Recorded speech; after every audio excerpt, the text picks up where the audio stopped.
Yes, that's right. Rumors are true. I bought PC setup.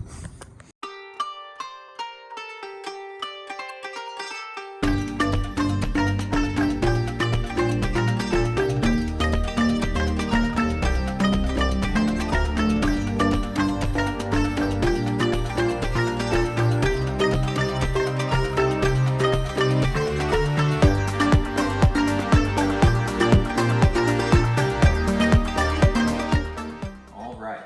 So yes, it is true. I built my own PC.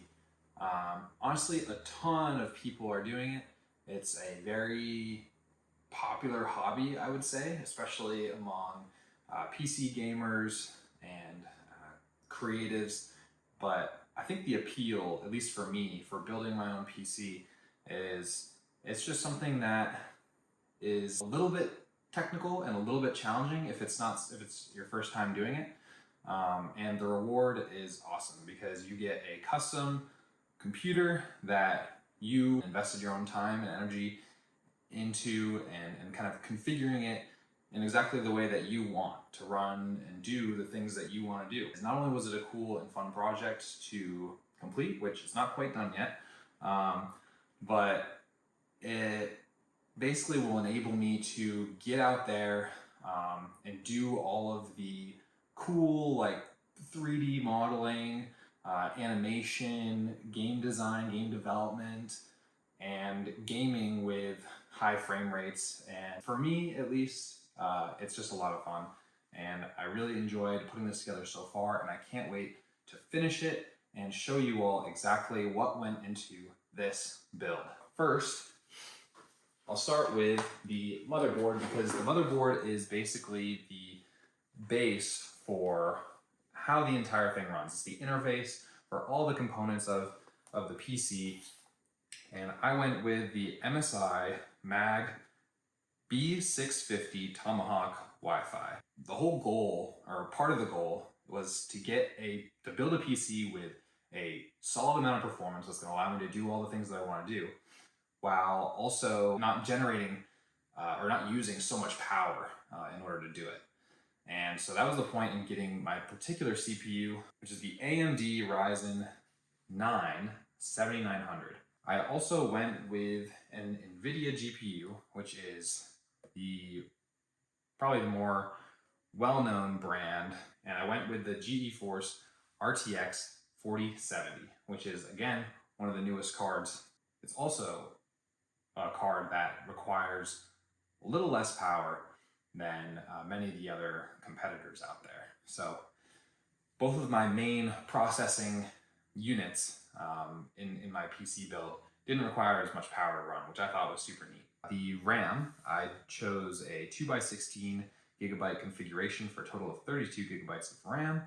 The G.Skill Trident Z5 Neo RGB, so they're gonna have a little bit of lighting on the inside of the case, which is super neat. As well as for storage, I got the FireCuda 530 SSD. And this is a PCIe Gen 4 NVMe with read speeds of up to 7,300 megabytes per second, which is lightning fast. And then for the CPU cooler, since even though it is a lower wattage, lower power draw requirement for the CPU, it still generates heat.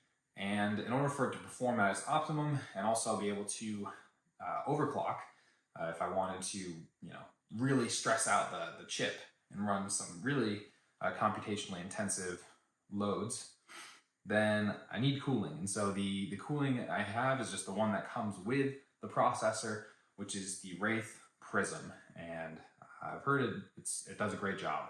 So I didn't feel the need to get something on top of that. One other thing, the power supply. I went with the Corsair RMX series, RM1000X, which is the 1000 watt version. Certainly overpowered for what I need for the components that I have, but I figured if I ever need to upgrade for some reason, want to go to that next level, I'd still be able to use this power supply. So that was the whole point there. I want to make sure I had plenty of power to do anything that I needed, and so that's the reason why I got that one. All right, so we got the GPU in, we got all the cables plugged in. Now's the moment of truth. So first, turn on the power supply switch. Power supply switch is on.